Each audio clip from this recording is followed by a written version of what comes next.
ही शुरुआत करते हुए अभय दुबे जी, क्योंकि आज दिन भर हंगामा चलता रहा, अभी भी हंगामा जारी है, लेकिन बार बार बीजेपी की ओर से कहा जा रहा है कि हंगामा है क्यों बरपा, पूछताछ ही तो हुई है, इतना ज्यादा हंगामा क्यों?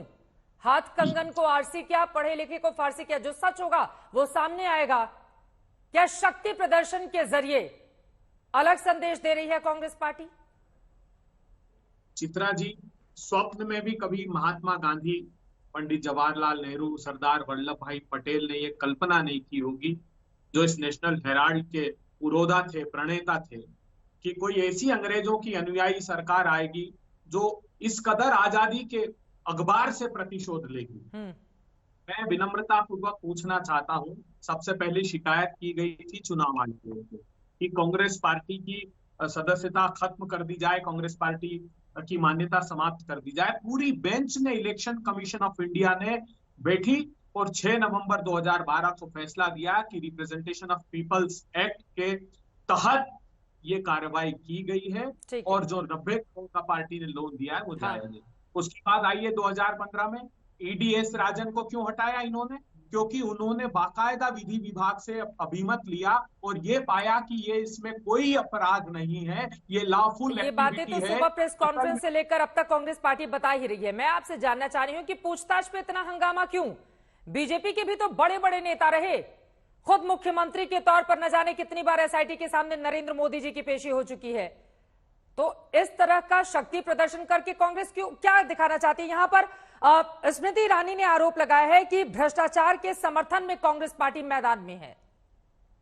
देखिए, स्मृति ईरानी जी से प्रमाण पत्र की आवश्यकता नहीं है। हम संविधान की का आदर करते हैं, न्यायालय का आदर करते हैं, उसके सम्मुख भी जाएंगे और जनता की अदालत में जाने का अधिकार हमको देश का प्रजातंत्र देता है। स्मृति ईरानी कह रही थी डोटेक्स कौन, किसकी कंपनी थी डोटेक्स? राम प्रसाद गोयन का, एक मूर्धन्य उद्योगपति जो राज्यसभा सांसद रहे और देश की आजादी के पहले से वो भारत के प्रति अपने समर्पण का भाव रखते रहे। उनसे चेक के थ्रू 1 करोड़ रुपए का यंग इंडिया ने लोन लिया, 14% रेट ऑफ इंटरेस्ट के साथ लौटा दिया। ये बात इनकम टैक्स को भी पता है, रजिस्ट्रार जनरल फीस के हैं उनको भी पता है। मैं सिर्फ 2 सवाल मेरे हैं। आज गौरव भाटी ये बताकर जाए कि एजीएल की कोई चल अचल संपत्ति क्या यंग इंडिया में ट्रांसफर हुई? क्या एक भी रुपया गांधी परिवार के किसी सदस्य ने यंग इंडिया कंपनी के होने के नाते लिया है? ठीक है, ये तो जवाब ले लेती हूँ। गौरव भाटिया जी, आज नारे लग रहे थे कांग्रेस पार्टी के दफ्तर में, जब जब बीजेपी डरती है ईडी को आगे करती है,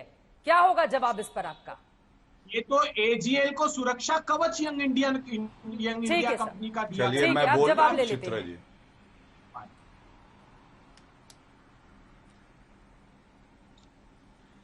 हाँ चित्रा जी, देश में एक नारा और लग रहा है चाल चलन देख के राहुल गांधी का। वो नारा है, इंदिरा गांधी का पोता हूं, चोरी करके रोता हूं। और आपको मालूम है देश क्या सवाल पूछ रहा है? मैं आपको बताता हूं। देश ये पूछ रहा है क्या ये सत्य है या नहीं है। अभय दुबे जी बड़े विद्वान प्रवक्ता हैं, बताएं देश को कि एक 420 का मामला सोनिया गांधी राहुल गांधी पे चल रहा है, उसी की बुनियाद पे ईडी भी जांच कर रही है। और ये सर्वोच्च न्यायालय गए, उच्च न्यायालय दिल्ली ने कहा हम इसको निरस्त नहीं करेंगे, ये सर्वोच्च न्यायालय गए। 12 फरवरी 2016 का ऑर्डर है और सर्वोच्च न्यायालय ने कहा अंग्रेजी में, we find no justification in interfering therewith. तो ये तो सर्वोच्च न्यायालय पहला तथ्य, इसका उत्तर दे दे। दूसरी बात, आप बताइए ये राजनीति करने आए हैं या धन्ना सेठ बनने आए हैं? कंपनी की शेयर होल्डिंग लेंगे, ट्रांसफर कराएंगे। क्या ये सत्य नहीं है कि यंग इंडियन कंपनी में 38% की शेयर होल्डिंग सोनिया गांधी, 38% की शेयर होल्डिंग राहुल गांधी, 76%, मतलब कंट्रोलिंग स्टेक है जी। तीसरा सवाल, आप मुझे बताइए, रुपया लगाया एक नहीं चित्रा जी, और उसके बाद 2000 करोड़ रुपए की जो संपत्ति थी एजीएल की, वो ट्रांसफर हो गई यंग इंडियन में, और 90 करोड़ रुपए जो लोन दिया वो गया कांग्रेस पार्टी का। तो ये गांधी परिवार के 2 सदस्य जो कि खानदानी चोरी करते हैं और सबसे ज्यादा भ्रष्टाचारी हैं, ये 2000 करोड़ रुपए की संपत्ति पे कैसे कब्जा कर सकते हैं? ठीक है। और तीसरी बात जो सबसे आज मैं बोलना चाहूंगा, इंपॉर्टेंट है। ये रॉबर्ट वाड्रा वो है जो भ्रष्टाचार के मामले में एंटिसिपेटरी बेल पे हैं। मतलब एक भ्रष्टाचारी निकल के आता है, वो दूसरे भ्रष्टाचारी राहुल गांधी को क्लीन चिट देता है, कहता है नहीं, राहुल गांधी की चोरी मेरी चोरी से कम है और इसलिए उसकी कोई गलती नहीं। मैं तो चुनौती देके ये कहता हूं, मान लीजिए ईडी आपको लगता है गलत कर रही है, सर्वोच्च न्यायालय, उच्च न्यायालय में जाइए और सब कुछ निरस्त करा लीजिए, अबे दुबे जी, ये बात तो सच है ना।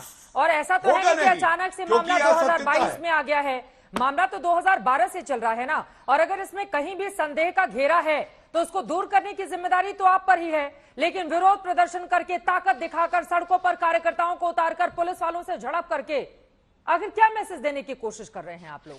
जो सच होगा वो देश के सामने आना जरूरी है ना इस पूरे मामले पर। पहले 10 सेकंड में तो बता दूं, जिन्होंने मारे भ्रष्टाचार के बड़ी हाथ, वही बता रहे हैं हमको ईमानदारी की बात। कहाँ है मेहुल भाई, नीरव भाई, ऋषि अग्रवाल बारी बारी से 35 लाख करोड़ का डाका करवा के लोगों को भगाया। क्या हुआ? श्रीलंका से क्या खबर आ रही कि दबाव डाल रहे थे साहब अडानी जी को कॉन्ट्रैक्ट दिलाने के लिए। आपने 1002 करोड़। अभी हम लोग किस टॉपिक पर बात करने के लिए बैठे हैं अभय दुबे जी?